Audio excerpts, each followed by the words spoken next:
Segunda idea, ¿qué pintan los medios en todo esto?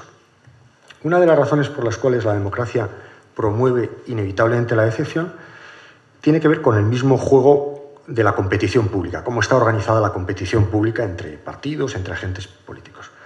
Años de aprendizaje colectivo nos han llevado a instalar procedimientos de control al poder, y esos mismos mecanismos de control, que están muy bien, tienden a transmitir a veces una desconfianza excesiva y una función fundamentalmente negativa de la política.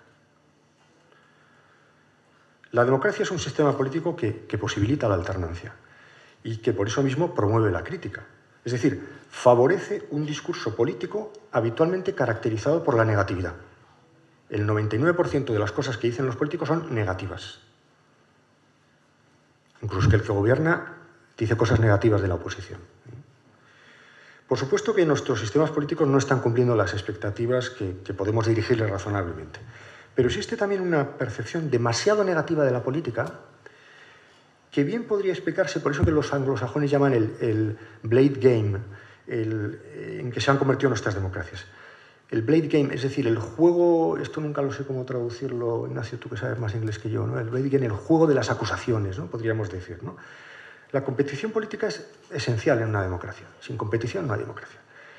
Y esta se desarrolla en medio de discursos fundamentalmente negativos. ¿Qué hay? Críticas, inculpaciones, quejas, disgustos, protestas, acusaciones, etc. Esto es normal. Lo raro sería que no lo hubiera. Gobernar es una actividad que se desarrolla en entornos de baja confianza y alta crítica. Y tiene que ser así.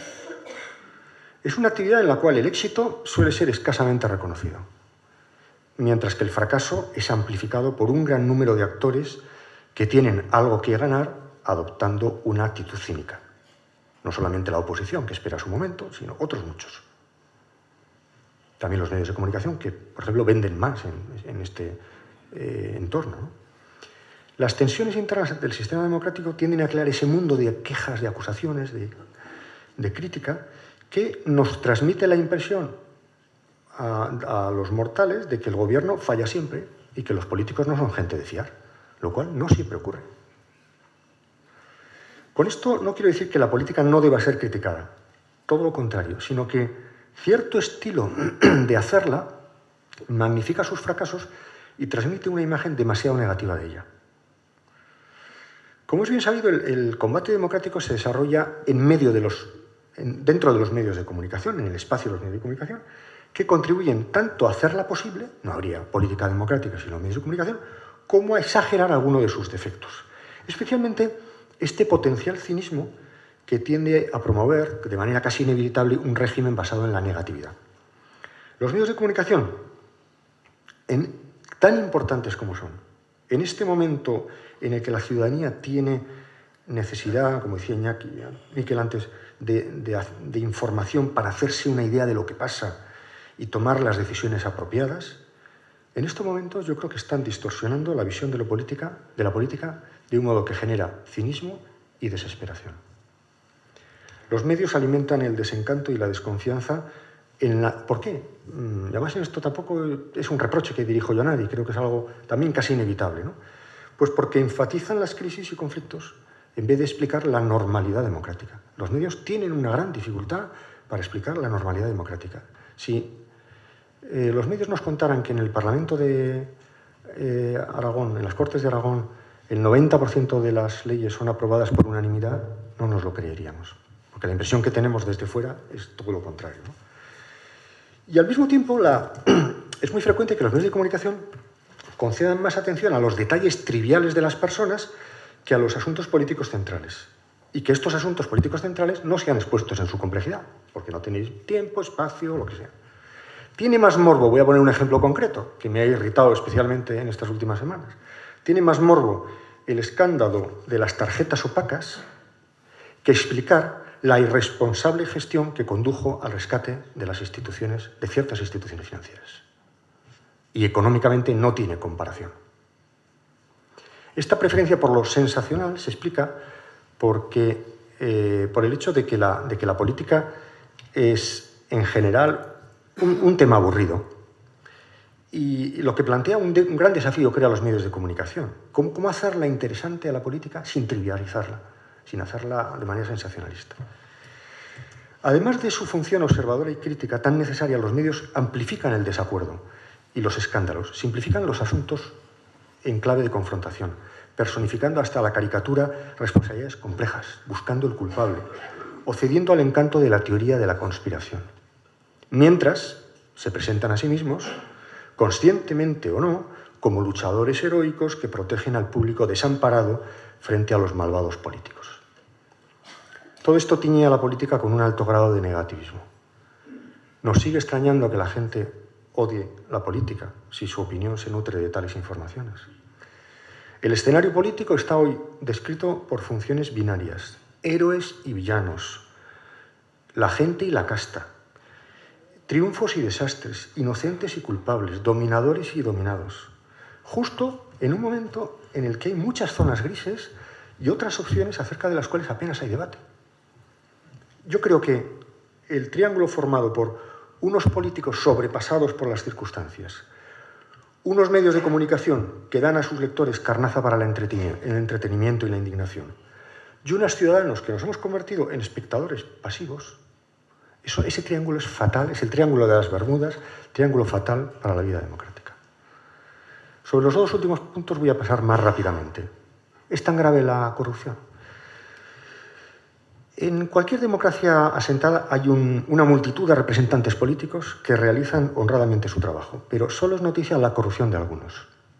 La sensación que nos queda es que la política es sinónimo de corrupción y no advertimos que el escándalo es noticia cuando lo normal es que las cosas se hagan moderadamente bien. Solo entonces es noticia. Ocurre lo mismo que con los errores médicos. Nunca se habla en los medios de comunicación de las operaciones bien hechas, sino de las fallidas. Y de ahí a sacar la impresión de que los médicos lo hacen mal, no hay más que un paso.